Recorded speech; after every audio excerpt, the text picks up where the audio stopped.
It's never too early to look at next year's football squad. We're breaking them down on the Hannycast. The Hannycast, a weekly LSU football film study with Charles Hanagriff and former LSU tight end Richard Dickson. Now to break down the Tiger tape, here's Charles and Richard. Welcome into the Hannycast. I am Charles Hanagriff along with former Tiger Richard Dickson. And this is our final football Hannycast for this season until we get into post-spring. And we'll be moving on to baseball starting next week with Dan Canterbury. So, Rich, it's our chance to take a look at the roster. And, you know, every year, right after the season ends, you get these way too early top 25s and stuff like that. But now we have more information than we've ever had before by the end of January because the transfer portal is mostly done and recruiting is mostly done. The late signing period, really, there may be one or two here and there, but I don't know that LSU is going to sign anybody in the late signing period. And the late transfer portal, again, one or two. It's about 98% of the work is done in December and January now. So, and because the season runs so late with the playoff, we've got a better handle on next year's team, at least the roster on paper, than we ever have before. So, it's way too early, but why not? Let's take a look. I mean, once they started with the early signing period and doing the transfer portal with that early signing period, it just makes more sense. A lot of guys are getting it out the way, getting ready. You're seeing more spring semester enrollees than ever before. I think LSU's got 9 to 11 that are coming in. So guys are trying to do it earlier. Like you said, anything that happens now is bonus.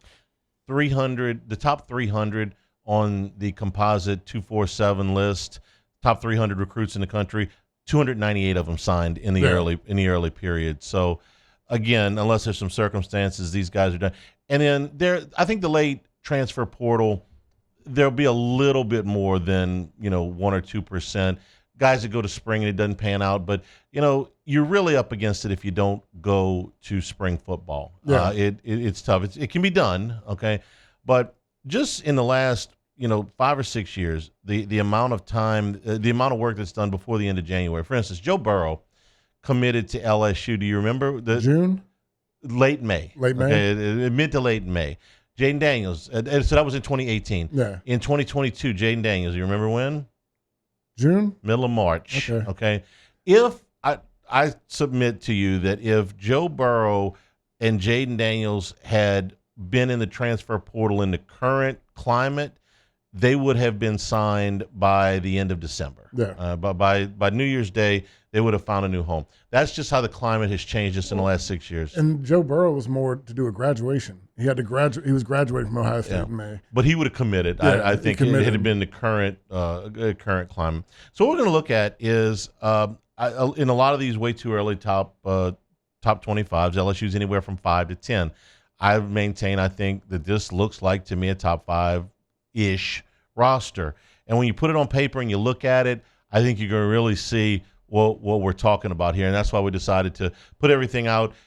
It looks different when you put them all on paper rather than when you're just talking about them. So that's what we're going to try to do here tonight. So let's start with the quarterbacks, and we're going to give you the returning, adding, and leaving. First of all, returning the Heisman favorite. Let's just start right there. Garrett Nussmeier pretty big right there. Is the Heisman favorite. That's never happened before at LSU, where you're having the Heisman favorite going into the season. He might be the biggest junior in college football returning. I mean, tell me this. ESPN put out their projected starters at every power conference team about 2 weeks ago. I read through the entire list. By the way, Ricky Collins is slated to start at Syracuse, or at least it's predicted to start at Syracuse. We'll see how it works out. There wasn't a guy that I would definitely trade Nussmeier for. Now, Cade Klubnik at Clemson, ironically who they play in the first, would have probably been number 2 on my list. And there are some really highly touted guys in the Southeastern Conference. I love DJ Lagway at Florida. I think he's an excellent player. Lousy bowl game, but I think he's got a ton of talent. Traylon Green at Arkansas, one of the scariest players in the league. But I wouldn't take either one of them right now over Nussmeier. And Arch Manning may be a Hall of Fame quarterback, but I wouldn't take him right now over Nussmeier. No, I mean, to me, the biggest thing is if you're going to look at the two guys transferring out, if I had to trade two people to get Michael Van Buren, I would. I mean, that's great hope going into the future.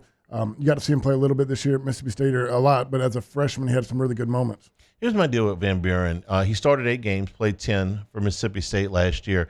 There were a lot of good things. By the way, if you want to check out all of the transfer portal guys, we put film on all of them on previous Handycast. You can look them up on YouTube. If something were to happen to Nussmeier and he were to be out for the entire season, if you would have some injury, you're losing for the season, I don't think it would be fair to expect Van Buren to duplicate his production. Okay, that's just not fair. Do you feel more comfortable with Van Buren or Colin Hurley going in if there was an injury? Yeah, that's the thing. If there's a minor injury, if Nussmeier turns an ankle and has got to miss 2 games or even 4 games, I feel pretty good about Van Buren being able to go in there and he can win games. Could he win them all? Could he produce at the level that Nussmeier was? Nussmeier's in his 5th year. Van Buren's in his 2nd. It's not fair to ask him, but I think 8 games under your belt as a starter in the SEC is invaluable. I'm like you. Getting him is one of the best insurance policies, and maybe in 2026 he is LSU starting quarterback. But for right now, he fills a very necessary spot in the two When I deeps. talk to people about it, I'm like, why are you so excited about a guy that you got to be a backup? Well, it's all about, like, first of all, security, and then knowing what you got coming forward. And we hope the best for Colin Hurley in his recovery from the automobile accident. Hopefully he'll be able to participate and move forward. We're brought to you by Marucci Sport, the Hitter's House, Marucci Sports, Hitter's House at 5801 Segan Lane, and now on Airline Drive in Metairie. Members' privileges include 24/7 access to the members-only cages, bullpen cage reservation opportunities, 15% retail store discount, and, of course, all of the Marucci aluminum and composite bats. Founded and operated by current and former big leaguers, Marucci, quality, committed to providing athletes at every level with the tools they need to be successful. Check them out at maruccisports.com. Let's move on to the running backs. So first of all, bringing back Caden Durham, who over 750 yards, averaged over 5 yards a carry, 5.4 yards per carry. That's a great place to start. Caleb Jackson now feels like has been here a while. And if you look at the backs here, Juwan Johnson, who I guess for the moment is going to stay at running back. We'll see if they move him around a little bit, look real comfortable with the ball in his hands. And then you bring in Harlem Berry, who's the number 1 back in the country, along with JT Lindsey. This is pretty good. Now, Josh Williams played a lot of football for LSU, so I don't want to act like they're not losing anything, but I feel real good about Durham, Berry as your 1-2 punch. Jackson, who I'm delighted stuck around, even though his carries were limited this year, because he is the one big back that they have. Durham, certainly Berry and Lindsey are both about 190 pounds, I think is what we got them listed at. Johnson's about the same thing. Yeah. Berry's 188, Lindsey's 185, okay? Durham is probably going to, I would say in spring, probably 195-ish. Jackson's 230. So I like having this, and of course John Emery might have had a big year, but the injury right after the game in Vegas. This is a pretty deep group. It's not, though, one of those times like I think it was 2 years ago they had 8 running backs in the room. You can't feed that many guys. This looks like a good number to me. It's a good number, and what I see is explosiveness and speed, and that's kind of what we've lacked the last few years. These guys can hit the home run. We've seen Caden Durham do it. The highlight films we've seen from Harlem Berry, he's a speedster. Juwan Johnson made some great plays. I'm excited about the explosiveness of that group. What I want to see is who's going to replace Josh Williams in the passing game. One of these guys is going to have to step up. You know, you hope it's a Caleb Jackson, a bigger body that can stand back there. But some of these guys are going to have to put in the extra film room, spend time with the coaches, and really feel confident in the pass game. When you say the pass game, are you talking about as receivers or as blockers? Both. I mean, as far as when you're a running back, you're blocking. Receiver, blocker, but you can't be that obvious about it, right? You got to have the situation, like we talk about with tight ends. You put certain tight ends in a run situation, certain tight ends in a pass situation. You got to have one of these guys that can read the checks. He can check to get out. He's a guy that can scan the field because, you know, you're blocking first and then you get out on your route, you leak. So one of those guys that can understand it, feel comfortable doing it, and somebody they can trust. This is a really nice list. You have 5 running backs. You've got a starter. You've got a big back. You've got a very highly recruited guy. You've got a versatile kid. You got some depth with JT Lindsey. If Lindsey doesn't have to play, you know maybe you redshirt him. Who knows? but that's a really nice group. I like the depth. I like the experience up at the front. If you're just going straight off, recruiting and what they were looked at coming in, that's a very highly recruited group of guys. Let's move on to the wide receivers now. As we this room may be as excited as I am about anything.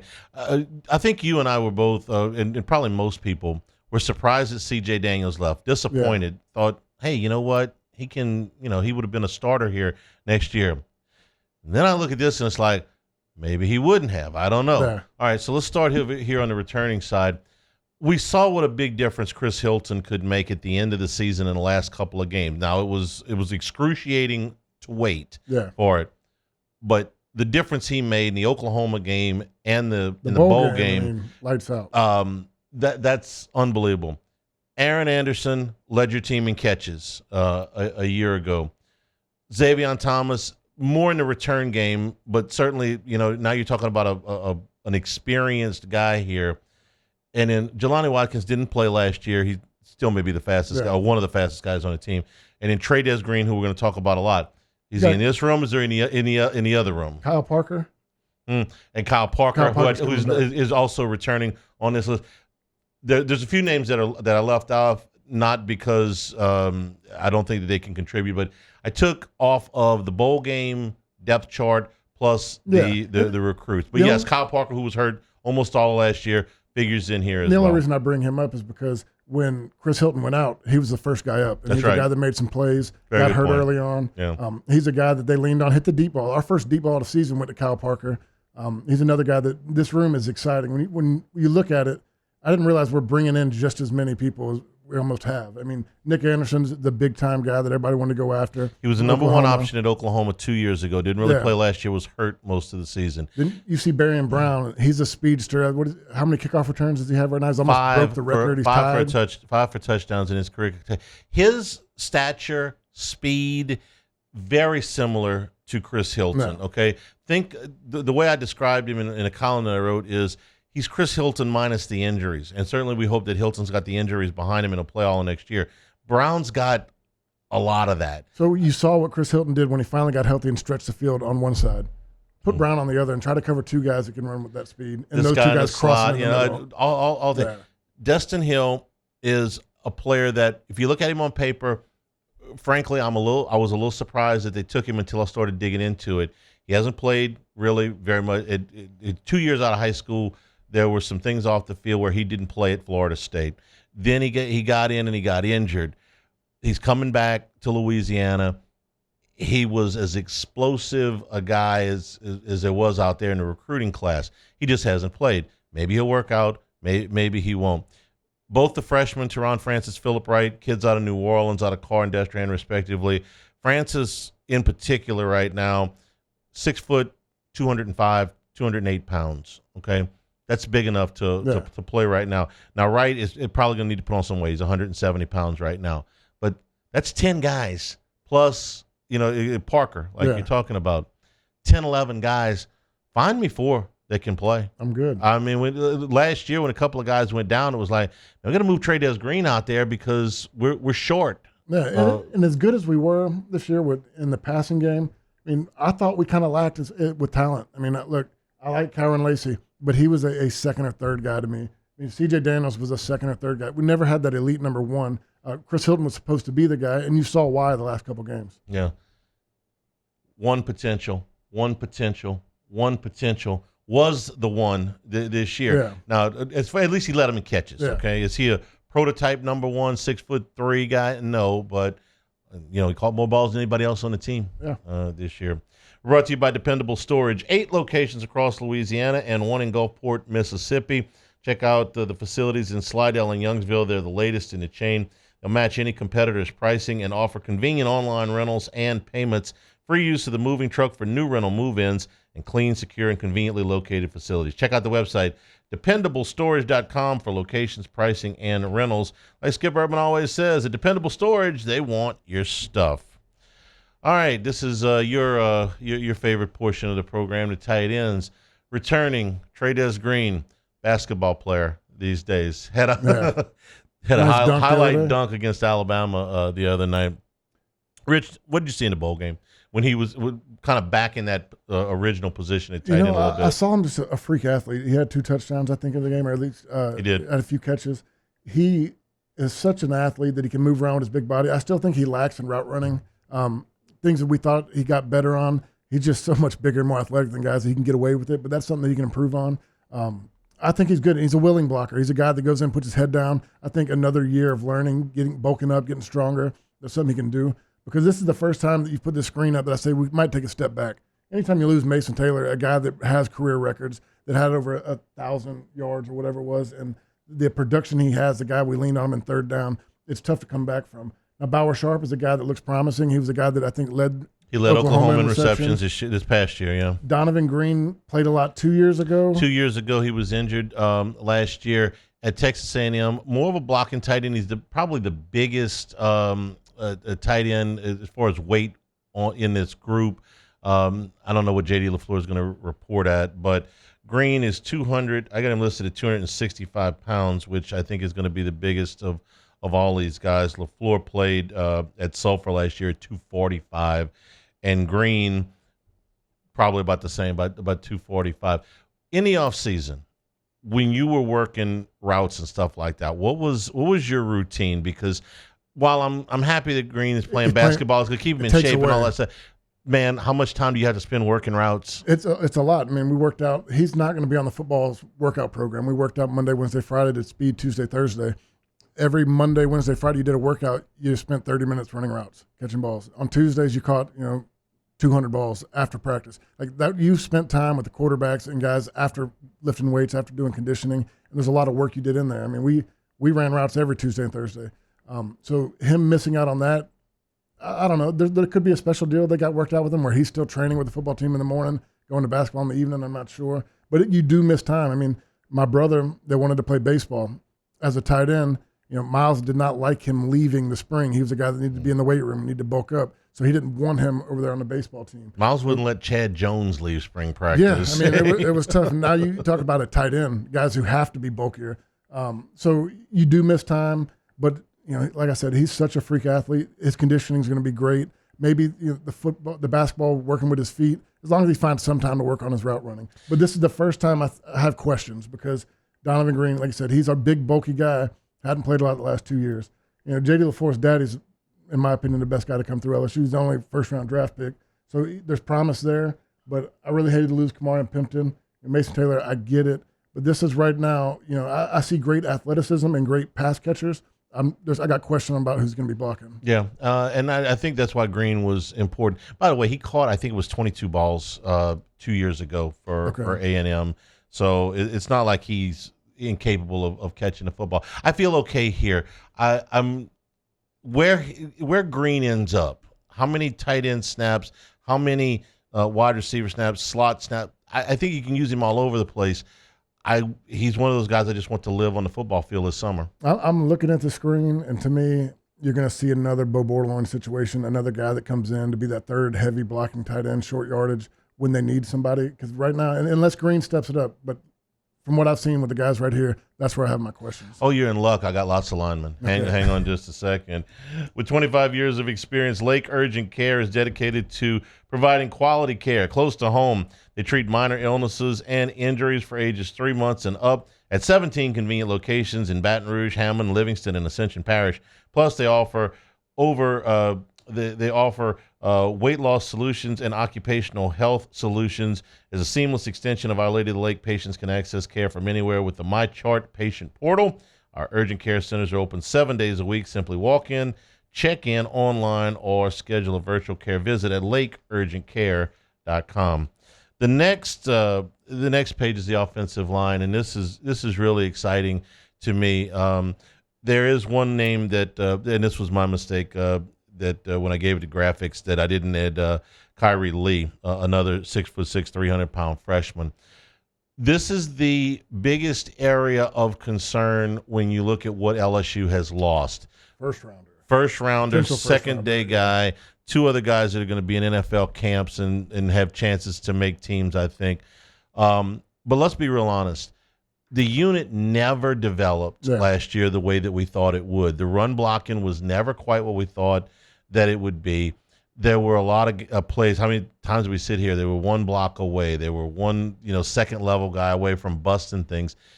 They were pretty good in pass protection, but it never developed quite the way we thought it would for as many starts as those guys had. That being said, that's a ton of talent that is walking out of the room. This is a ton of talent that is coming back. A lot of this you're going to have to develop. So talk about DJ Chester first. Started every game at center last year. I think he's going to spend some time in spring at another position. Yeah. Maybe guard. He's tall enough to play tackle. I don't know if his feet – or what they want out there, but we'll see. But he is, look, Rich, maybe there's some times he had problems getting to the second level, but he started 12 games in the Southeastern Conference last year, and that ain't nothing. He was the next guy up as a true freshman. Yeah. I mean, he's a guy that they've seen enough in practice, seen him enough in person, guy that knows the offense. He makes that next step. He's going to be a really, really valuable guy for him. And I think, Paul Mubenga was a guy that really struggled out the gate, but got better as the season went on. Tyree Adams, he was our sixth man this year, got kind of bounced around. And I thought in the bowl game is the first time that I felt pretty good about it. I mean, you had four new guys. Campbell wasn't playing, Jones wasn't playing, Dellinger wasn't playing. Frazier was the only one that played. Yeah. Tyree Adams, Paul Mubenga, Bo Bordelon, DJ Chester, I think Cohen Eccles. They played pretty well in that bowl game. So, and then you add the guys you got coming in from Virginia Tech. The guy from, is it Western Michigan or Northwestern? Josh Thompson up at the top. So let's talk about these guys. And you did a good job here. Chester and Mubenga were starters at the end of Chester the whole season, Mubenga at the end. Bordelon played a good bit, some of the third at the third tight end. Cohen Eccles had a great bowl game as far as the snaps that he graded out. And you talked about Tyree Adams. Weston Davis, Ori Williams, Ethan Callaway, and Kyrie Lee, these were all big-time recruits. Yeah, Weston Davis was a five-star guy, a true freshman last year. There are 15 scholarship linemen on next year's team. 15 offensive linemen going into the offseason. Rich, I've seen years where we didn't have it too deep. They went into August with 9 or 10. Yeah. So you're giving me 15. I'm going to say this a few probably times during this thing. I'm not telling you that every kid on this roster that we're showing you is going to pan out. But give me this huge amount. I mean, some of these kids, they're a year away. Yeah. Okay. Some of them are going to have to redshirt. Some of them are just not going to develop for another year or two. But you start with this many, they don't all have to hit. No. Okay. When you're starting with this many that all have starts under their belt, guys that have worked into that starting lineup. Braylon Moore was a 2-year starter at Virginia Tech, mostly at center. He left there after his brother completed his eligibility. I think he'll be your starting center next year. And to bring somebody in with that kind of experience level, a 2-year starter at a power program. Thompson started at both guard and tackle at Northwestern. I'm not sure. I'm thinking he's probably a guard here, but I wouldn't bet my life on that. I'm sure they'll take a look at him at tackle. Solomon Thomas was the 5-star. Look, when everybody was crying in their sleep about that was a big flip. About Underwood leaving for Michigan, they flipped Thomas on signing day from Florida State. He had been committed to Florida State for over a year. 5-star guy. Carius Kern is another one. He's from Marion High School in Arkansas, 6'4", 330 pounds. I'm not sure that he couldn't muscle his way into these two guys. Now, Bordelon and Miller are probably more developmental guys, but you never know. Miller's 341 pounds, probably going to need to drop some weight. But these two kids, if they could even just get into the two deeps, these two guys are starters from power programs, plus what you're bringing back. 15 scholarship linemen. And again, I'm missing one. Is Kyrie Lee is not on this list. That's a lot. I feel pretty good about it. I feel very, very good about where they're at in the offensive line. And this is, I think there's a lot of pressure on Brad Davis. He's got to make these. This is premium ingredients for the gumbo. Yeah. But the gumbo, just because you get, great shrimp and great crab, and you got to make a roux. He's got to figure out how all of this works. Yeah. Okay. But you have everything that you need here. Let's move on to the defensive side of the football, and we're going to go on to the interior of the line and go at a defensive tackle. I'm pretty happy about where they are here too. Dominique McKinley and Ahmad Bro both played a lot as true freshmen. In fact, Bro got into the lineup, I think, a little bit before Bro McKinley played the first did. game. McKinley, quiet in the bowl game, but I thought he had a good November. Yeah. Was kind of coming on. And don't forget Jacoby and Guillory, the 6th-year guy, is coming back. That's a pretty good place to start. Sadir Mitchell is from Texas. He's 350 pounds. This was a Bo Davis recruit at the University of Texas. Frankly, did not play very much there. Was kind of a spot duty guy. I don't know. Maybe he's just a goal line guy. Maybe he's just a short yardage guy. Maybe he'll emerge here. But Davis liked him enough to recruit him at Texas and recruit him here. I think I said it in our previous shows, but you don't recruit a guy twice if you don't like him. That's right. There's something that Bo's seen that he really likes about him. That's 4. Okay, this is all guys that have played at the power conference level. The incoming freshman, Williams, Battle, Matheson, Brown, I've got them in 2 categories. Williams and Battle are the big guys. Williams is 340 pounds, Battle's 320. Matheson, Brown are the smaller, quicker guys. 6'1", 285 on Mathis, 6'1", 291 on Brandon Brown. Now, Gio Pios did, I thought, a nice job this year, and they got some they got some quality snaps out of Paris Shan, but you are adding more than you're losing here by a lot. It's a good list. I mean, I loved everything I saw from Ahmad Bro. He got better each and every week. Bringing back Jacoby and Guillory, he's going to be the leader of that defense, the guy that gets everybody going. I mean, he was a big part of it. And then McKinley, we know who he is. He's a 5-star guy. Really came on later in the season, ended up with 3 or 4 sacks.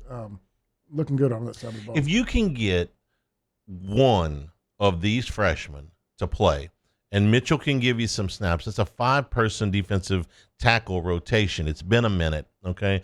I can remember I think it was 2017, LSU went to Florida in early October, and Greg Gilmore and Christian Lockhart played like 98% of the snaps or something like that.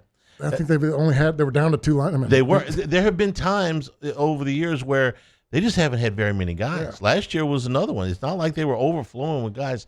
They have a chance here to have a legitimate defensive tackle rotation of 4 or 5 guys. And again, I'm not telling you all 4 of these freshmen are going to play. I'm not telling you that any of them are going to start. If you can get the production out of one of those freshmen that Ahmad Bro, one of the freshmen that Ahmad Bro, Dominic McKinley made you're in a pretty good spot. This guy coming back could have just a monster year. Yeah. I'm rooting for him because he has put the time in. Mm-hmm. He's really done a nice. He was a big time recruit coming out, and this is one of the guys that we were looking so excited for this year. Got the injury, but we're excited to have him back this coming year. We're brought to you by Bayou Apparel, helping local businesses communicate their message since 2009. As one of only a few local LSU official licensees, Bayou Apparel offers the highest quality products to showcase your brand, whether you've got an established one or a new one.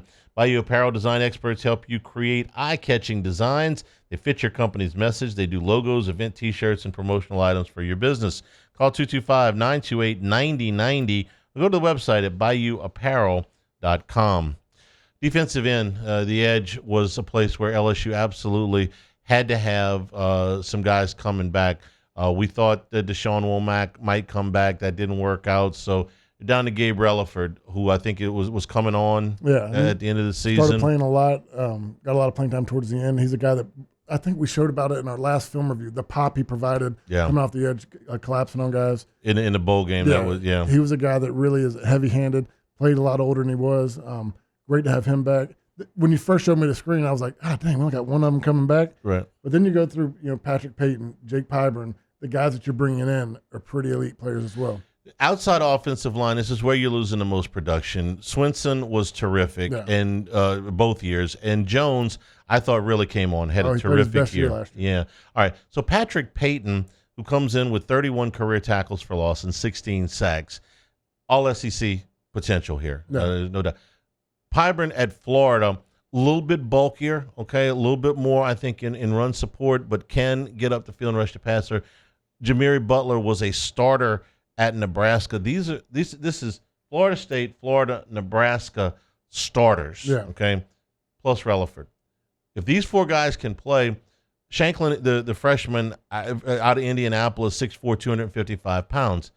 Again, give me 4 of these guys that can, and I purposely didn't put Harold Perkins here, but wouldn't hurt my feelings any if he lined up, put his hand on the ground, or even stood up and came off that edge. I think we've been working towards that. This is big time production that you've gotten out of these three kids, and I think he's on the move. Again, I like your depth here. If they had added one more, it wouldn't have broke my heart. But again, I kind of look at Perkins as potentially, hey man, if you need one more, it's Ocean's 11, right? You think we need one more? We need one more. All right. Well, if you need one more, Perkins Put might him be on the the guy. edge and let him go get 10 sacks this year. Yes. Wouldn't that be fantastic? Let's move on to the linebackers, where we do have Harold Perkins listed, and this is a pretty impressive group too. Wood Weeks all conference this year. Wes Weeks redshirted but played in his 4 games. Devon Keys, I thought, was really coming on at the end of the year. Yeah, he really came on, had the pick 6 in the bowl game. He's got a different speed to him. I mean, what I'm most excited about is, you got Witt, fast guy, Devon Keys, fast guy. You're going to have Harold Perkins, another guy that can run, Tyler Singleton. Great linebacker room. I think that's one of the strengths of this defense coming back. I mean, Weeks was amazing. He got hurt. Hopefully, has a great recovery and great offseason and rehab plan. But Deshaun Keys coming back, Harold Perkins, we look good. They felt good enough about this position with what they had returning and what they had in the recruiting class. This was one of the positions that they didn't go out and seek a transfer. They felt good with what they've got. Linebackers and running backs is where we kind of stayed. Charles Ross was the number 2 linebacker in the country out of Texas. Zach Weeks, you got all 3 Weeks brothers, and of course Keelan Moses was a standout here at U-High in Baton Rouge. So that's 9 guys, and Tyler Singleton was a redshirt freshman from a year ago. That's 9 guys, and again, big time production. Once upon a time, big time production. Last 2 years have been a struggle, but the talent is there. Keys was coming on. Ross is. I would say Ross's recruitment level was similar to Perkins. Yeah. Both out of Texas from a couple of years ago. So I feel pretty good about. It's another strong room. Losing Greg Penn, played a lot of football for you, but like again, you're 3 weeks on the team. You're at 3 weeks. You're adding more than. Who's the one that transferred out that played a little bit? He was coming on. Atkins? Yeah. He'd have been one I'd like to see stay, because when he got in, he showed some things. But I mean, Devon Keys really, I think, got that role, and that's probably why he transferred. We knew that they were going to add people in the secondary, and boy, did they. Let's move on to the corners right now, where you're going to bring back Ashton Stamps, who started all season for you. P.J. Woodland, who we thought at the beginning of the season was going to play more. You like him an awful lot. I do. I mean, he's one of those guys that's raw. I just love the way he plays. I think the more he learns, and the more he learns the inner and outs aspects of football, they get the brain side going. He just plays with an aggression. He plays with heavy hands. He's a guy I think is going to be a superstar. Stamps and Woodland returned. Michael Turner was a redshirt freshman. Jakeem Jackson was slated to start at Florida, and he was a Corey Raymond recruit. This is another guy that you don't recruit twice unless you recruit really him like twice. Okay, Jackson after 2 games got hurt and had to sit out the rest of the time. Mansour Delane was a 3-year starter at Virginia Tech, mostly at corner, but he is capable of playing safety. This will be something we'll watch in the spring, because if Jackson can start on the opposite side of Stamps, or we get to DJ Pickett in a minute, Delane could end up playing at safety, but we'll see. DJ Pickett was the number 1 player in the class, corner out of Florida. He's 6'4", one of the longest corners that you'll ever see. Naden Anding out of Ruston was the number 1 defensive back in Louisiana. That's 7 corners that you've got. Again, Rich, last year they were like, we might have to put a true freshman out there, because we not a true freshman like this. Yeah, no, we did put a true freshman. P.J. Woodland out you there. did. Zy Alexander was their best cover guy from start to finish last year. But again, what you're bringing in and what you're losing, the ledger's bigger on this side. Yeah, I mean, look, Zy was great. He was our best defensive back, especially once he came back healthy. But you can have Stamps in his 3rd year, who's gotten better each year. P.J. Woodland, if he can just improve from the mental aspect of it and understanding the coverages and understand what they're asking from him, he's got all the physical and athletic ability he needs. And then you bring in the number 1 corner in the country, DJ Pickett. I mean, this is a great-looking room to start with. I think this kid's the key. If Jakeem Jackson can hold down one of those outside corners, then that's going to allow them to freelance with Delane, that they can move him out there. If Jackson can hold down one of those corner spots, they're going to be stacked. They're going to be really, really good. We're brought to you by Dana Brown, the law offices of O.C. Brown. We've known these guys for over 2 decades. For all of your legal needs, You can trust them, a family-owned law firm. Dana's carried on his father OC's legacy for the last 30-plus years. Whether you've been in a car accident, you've got other legal issues that you need, the law offices of O.C. Brown should be your first and only call. Truly your law firm for a lifetime, and that first consultation is always free. Call them at 225-343-1111. On the web, ocbrown.com, and down the street from the law office of O.C. Brown, Town Square Pizza, delicious Town Square Pizza, the square pizza made from scratch right in front of you. But it is downtown, so if you've got a limited amount of time for lunch, they'll get you in and out in a hurry. Very generous portion, so you're probably going to bring some home as well. Down in Town Square, TSP Town Square Pizza, because life's too short to wait for great pizza. Let's move to the safety position. And, okay, so you lost Sage Ryan here and Major Burns. They played a lot of football for you. But this was, Rich, the roughest position for LSU last year. They had a lot of guys. They had Ryan and Burns and Gilbert basically played your safety positions this year, and it was rough at times. Yeah, I mean, it's been rough for a little while. I think Burns played really well once he got in that star position. It was a little bit different for him, played closer to the line of scrimmage. But look, Jordan Gilbert probably played his best game in the bowl game. He came up, made some tackles. But this was, our biggest problem all year long. I think Deshaun Spears coming on did some good things. Toviano played pretty well. I'm not too familiar with anybody we got in the transfer portal, but Tamarcus Cooley was the last guy that they got. They got him out of NC State. He was a full-time starter at NC State. I think people were excited about that. Yeah, he was a very good player for NC State. Started his career at Maryland. Didn't play much at Maryland his freshman year. Last year he was a full-time player for NC State. This is my biggest concern position, okay?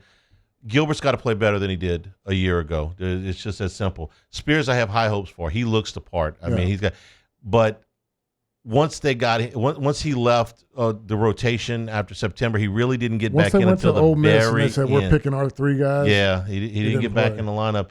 Toviano really didn't play besides special teams until the very end of the year. I need one of these two guys to step up. I need him to be better. Cooley, I think, will step in and he'll start at one of these places. But again, Mansour Delane being able to move back here would be a godsend if Jackson or Pickett or whoever could end up starting at that other corner. So this is probably my biggest area of concern heading into the spring. But there's a lot to like here. Gilbert's played a lot of football in the Southeastern Conference, could break out. Spears, all of the physical tools you want. Toviano was a very highly rated guy. Cooley played well at NC State. Thomas and Jim Coyley are both true freshmen. I don't know that they're ready to play. The corners, if the corners can play and Delane can get back here, that's going to help them an awful lot. All right, let's move on to the specialists here to wrap up. Damian Ramos coming back as your kicker. I would say I feel really good about him from 45 yards in. They had a lot of problems with the snaps and the holds and a lot of other things this year. That's good. Burrell is a weapon because he kicks it in the end zone every time. Peyton Todd had a rough year. He and Oschendorf, LSU finished last in the Southeastern Conference in punting. Maybe he turns it around this year. They'll give him another opportunity. But Grant Chadwick out of the transfer portal was a top 30 net punting guy at Middle Tennessee State last year. He's going to be given a chance to win the job. He's a favorite to win the job right now. We'll see how that goes. Then, as your returners, Aaron Anderson, Xavion Thomas, and, of course, Barrion Brown. I didn't put him here, but he was with the wide receivers. You've got elite return guys. You got a solid kicker. Both of them returned one for a touchdown last year. That's right. And Brown has returned 5. That's elite-level return guys. Solid kicker, very good kickoff guy. If he can punt the way he punted at Middle Tennessee, or if I'll give Todd another chance, but he's not going to get another one if Chadwick beats him out. We're not going 38 yards of punt again. No. And then, you're gonna have to find a deep snapper, but I suspect that they will. Rich, we go through this whole thing because over the last 3 years, we've spent a lot of time saying, man, this roster just isn't good enough to compete at the top of the Southeastern Conference. They haven't been bad, okay? They played the Southeastern Conference championship game 2 years ago, but the quarterback was pretty good. I think you just saw him finish his NFL season. This roster, you look at it on paper, there's enough. There's enough at every single position to not just make the playoffs, but advance in the playoffs. The pressure's on the coaching staff this year. They have done the job at assembling. They went out in the transfer portal. They recruited very well, even with a couple of late hits in the recruiting class. It was still a very good class. You got Garrett Nussmeier coming back. Garrett Nussmeier coming back is the biggest key to me. You got the Heisman Trophy favorite. Doesn't mean he's going to win it. Doesn't mean he's going to be the first quarterback picked in next year's draft. And I know a lot of people would like to see him take off and run a little bit more than he has. But that fifth-year quarterback, man, the last two guys that went in their fifth year, they did win the Heisman. This guy's the favorite. Well, there's enough. The pressure's on the coaching staff 100%. to mold this group, because no longer are we going to say there's just not enough talent on this team. That's not the case anymore. No, you like you said it perfectly. It's all on the coaches right now. We've given them that excuse last 2 years, saying that we don't really have the talent in the receiver room this year. We don't really have the talent in the secondary this year. You've put it all together. You got the coaching staff. Blaker is somebody that we all think highly of. They returned all but one of the coaches. They still have to hire a tight ends coach. Yeah. Okay, but you at one point I think you had 5 defensive line coaches in a 6-year period or whatever. You got stability in the coaching staff. Kelly knows what the score is. You've got all the players now. I'm ready. Fast forward maybe about 4 months. So like I said, if you didn't look at the roster before, take a good look now. Pretty close to top 5 in the preseason. Been great working another season with you, but you're going to be back. So we may pop one in here post-spring. But next week on the Handycast, we will turn our attention to baseball, which is just a couple of weeks away from the start of the regular season. For Richard Dickson, I'm Charles Hanagriff. This has been the Handycast.